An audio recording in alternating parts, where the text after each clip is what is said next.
नमस्कार शेतकरी मित्रांनो, तर पीक विमा संदर्भातील महत्त्वाची बातमी. 17 एप्रिलपासून या शेतकऱ्यांना पीक विमा मिळणार. मित्रांनो, तुमच्यासाठी आनंदाची बातमी आलेली आहे. 17 एप्रिलपासून शेतकऱ्यांच्या बँक खात्यात पीक विमा जमा होणार आहे. शेतकरी मित्रांनो, या खरीपमध्ये शेतकऱ्यांचं अतोनात नुकसान झालेले होतं. त्यानंतरनं शेतकऱ्यांना काही तक्रारी सुद्धा कंपनीकडे केलेल्या होत्या, पण ऑनलाईन तक्रारी आणि ऑफलाईन तक्रारी सुद्धा केलेल्या होत्या. त्या तक्रारीचे 72 तासाचे तक्रार केलेल्या शेतकऱ्यांना आता पीक विम्याचे पैसे मिळणार आहेत आणि ते 17 एप्रिलपासून शेतकऱ्यांच्या बँक खात्यात जमा होणार आहेत.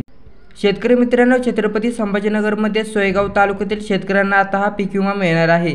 ज्या शेतकऱ्यांकडे तक्रारी केल्या होत्या 72 तासाचे, त्यांचा 17 एप्रिलपासून पीक विमा जमा होणार आहे, अशी माहिती सामवेद यांनी दिलेली आहे. त्यामुळे आता शेतकऱ्यांना आनंदाची बातमी आहे, नक्कीच आहे. आणि शेतकरी बांधवांनो, आता ज्या भागात तालुक्यात दुष्काळ जाहीर झालेला आहे तरी 100% पीक विमा नुकसान भरपाई देण्याची गोष्ट सुद्धा करण्यात आलेली आहे. म्हणजे ज्या भागात दुष्काळ झालेला आहे त्या भागातील शेतकऱ्यांना पैसे मिळणार आहेत नुकसान आणि पीक विम्याचे, आणि ते सुद्धा 100% मिळणार आहेत.